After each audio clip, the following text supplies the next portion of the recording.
Hello everyone, study with us में आपका एक बार फिर से स्वागत है। और आज इस वीडियो में जो हम डिस्कस करेंगे वो है कंप्यूटर के इनपुट और आउटपुट डिवाइस के बारे में। ठीक है, एग्ज़ाम में काफ़ी ये पूछे जाते हैं। तो कंप्यूटर का इनपुट डिवाइस और आउटपुट डिवाइस क्या है, कौन कौन से इनपुट डिवाइस होते हैं, कौन कौन से आउटपुट डिवाइस होते हैं, ये सभी हम जो है इस वीडियो में डिस्कस करने वाले हैं। तो वीडियो पसंद आए तो लाइक ज़रूर करना, चैनल को सब्सक्राइब नहीं किया तो ज़रूर कर लें, ताकि जब जब हम वीडियोज़ डालें तब तब आपको नोटिफिकेशन मिलता रहे। पहले की वीडियोस को देखना चाहते हैं तो लिंक डिस्क्रिप्शन में है और ऊपर आई बटन पे क्लिक करके भी देख सकते हैं। तो चलिए शुरू करते हैं। तो कंप्यूटर में दो जो डिवाइस होते हैं कंप्यूटर के, उसको दो भागों में बांटा गया है, इनपुट डिवाइस और आउटपुट डिवाइस। इनपुट डिवाइस जो होते हैं, अगर मैं इनके अर्थ की बात करूं तो इनपुट डिवाइस का अर्थ या इनपुट का अर्थ होता है अंदर डालना।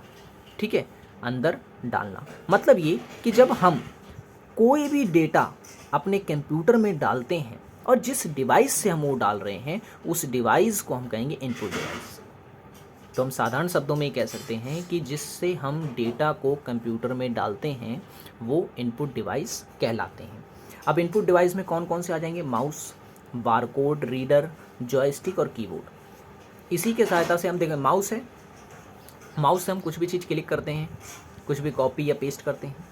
बारकोड जो है ये रीड करते हैं हम, जैसे हम बारकोड मशीन लगाएंगे कंप्यूटर पे सारा जानकारी जो है आ जाती है। तो इससे हम कर क्या रहे हैं? कर ये रहे हैं कि डेटा को कंप्यूटर के अंदर डाल रहे हैं।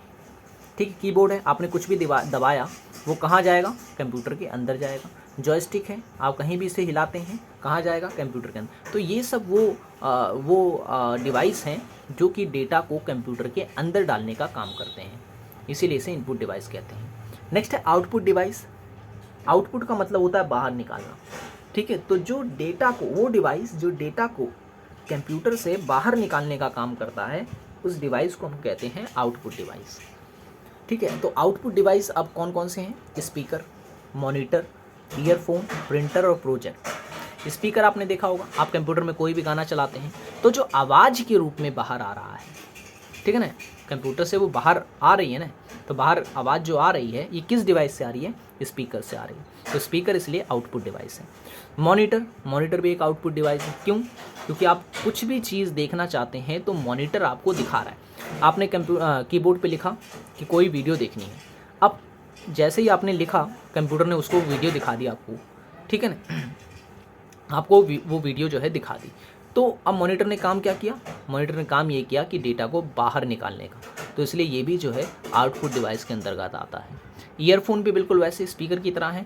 प्रिंटर भी है, आपका कोई भी डेटा है, ठीक है, कोई फाइल है आपकी, तो आप जो है उसे बाहर निकालना चाहते हैं तो आप उसे प्रिंट कर सकते हैं। प्रिंट के थ्रू आपको जो है वो डेटा बाहर मिल जाएगा। तो प्रिंटर भी जो इसलिए आउटपुट डिवाइस कहलाती है। प्रोजेक्टर, प्रोजेक्टर भी एक प्रकार का आउटपुट डिवाइस है।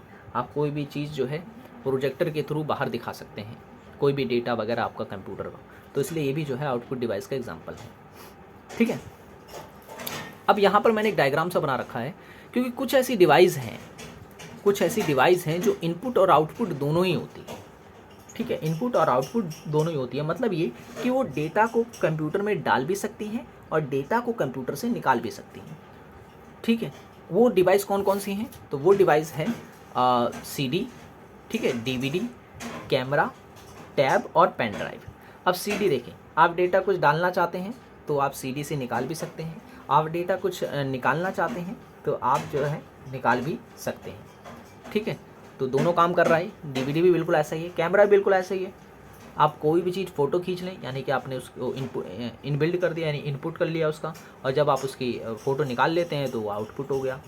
ठीक है, टैब भी ठीक उसी प्रकार से है और पेन ड्राइव भी वही है। पेन ड्राइव में आपने देखा होगा, आप डेटा को बाहर निकालते हैं, अंदर डालते हैं। ठीक है, तो इसीलिए जो है पेन ड्राइव भी इनपुट और आउटपुट डिवाइस दोनों ही होता है। तो कन्फ्यूज़ ना होए, इस चीज़ को आपको याद रखना है, एग्ज़ाम में आपसे यहाँ से क्वेश्चन पूछ सकता है। अब कुछ इंपॉर्टेंट पॉइंट हैं जो एग्ज़ाम पॉइंट ऑफ व्यू से काफ़ी इंपॉर्टेंट है, वो हम डिस्कस करेंगे।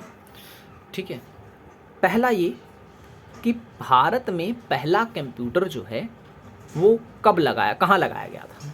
ठीक है, कहाँ लगाया गया था, ये क्वेश्चन आपसे पूछा जा सकता है। तो आपको याद रखना है, भारतीय सांख्यिकी संस्थान जो कि कोलकाता में है। ठीक है, भारतीय सांख्यिकी संस्थान जो कि कोलकाता में है, वहाँ पर सबसे पहला कंप्यूटर लगाया गया था जो कि हमने विदेश से आयात किया था, इंपोर्ट किया था। ठीक है, क्या नाम था उसका? HEC-2M। HEC/2M नाम का जो कंप्यूटर था वो हमने सबसे पहले अपने देश में लगाया था, विदेश से आयात किया हुआ एक कंप्यूटर था। ठीक है, नेक्स्ट वर्ष 1960 में, ठीक है, वर्ष 1960 में जो है भारत निर्मित, यानी भारत का पहला कंप्यूटर जो कि भारत में बना था वो कौन सा था? तो आपको याद रखना है उसका नाम था टिफ्रैक, TIFRAC। ठीक है, TIFRAC। फुल फॉर्म क्या है इसकी? Tata institute of fundamental research automatic calculator. ठीक है, Tata institute of fundamental research automatic calculator, ये नाम था पूरा उसका। 1960 में जो है निर्मित किया था भारत ने अपना पहला कंप्यूटर। ओके, अगर आपसे पूछे कि भारत का पहला सुपर कंप्यूटर कौन सा था, ठीक है, सुपर कंप्यूटर अगर आपसे पूछता है तो आपको याद रखना है परम 8000। ठीक है, परम 8000 जो है, यानी परम 8000 नाम का जो सुपर कंप्यूटर था, ये भारत का पहला सुपर कंप्यूटर था। क्या होता है सुपर कंप्यूटर? ये तो मैं आपको जो है कल की वीडियोस में बताया था, जब मैंने बताया था आपको कि टाइप्स ऑफ कंप्यूटर कौन कौन से होते हैं। ठीक है ना, तो सुपर कंप्यूटर वो होते हैं जो अधिक मात्रा में डेटा वगैरह जो है तेज़ी से ट्रांसफ़र करते हैं। और भी बहुत कुछ मैंने बताया था, अगर आपने वाली वीडियोस हमारी नहीं देखी है तो आप उसे ज़रूर देख लें, लिंक आपको उसमें डिस्क्रिप्शन में दे दिया गया है, और इस वीडियो के एंड में भी आपको जो है मैं दे दूँगा लिंक। ओके, चलिए आपके लिए कुछ क्वेश्चन हैं, आपको कुछ क्वेश्चंस के आंसर देने हैं। ठीक है, क्योंकि ऑलमोस्ट ये टॉपिक के जितने इंपॉर्टेंट टॉपिक थे मैंने करवा दिए हैं, आई मीन इस चैप्टर के। ठीक है, आपके लिए क्वेश्चन ये है, आप मुझे कमेंट बॉक्स में बताएंगे कि HTML, ठीक है ना, HTML का फुल फॉर्म क्या है और इसका विकास जो है इसको डेवलप किसने किया था सबसे पहले? HTML का पूरा नाम क्या है और इसको सबसे पहले किसने डेवलप किया था? ठीक है, ये क्वेश्चन आपके लिए है। और एक और क्वेश्चन आपके लिए जो है वो ये है कि आप मुझे बताएंगे कि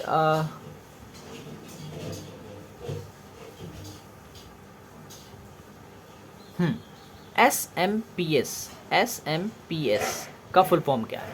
ठीक है, ये दो क्वेश्चन जो हैं आपको बताने, दो नहीं तीन हो गए। एक तो आप इसका फुल फॉर्म बताएंगे, दूसरा आप इसको ये बताएंगे कि इसको किसने डेवलप किया था, और तीसरा आप इसकी फुल फॉर्म बताएंगे।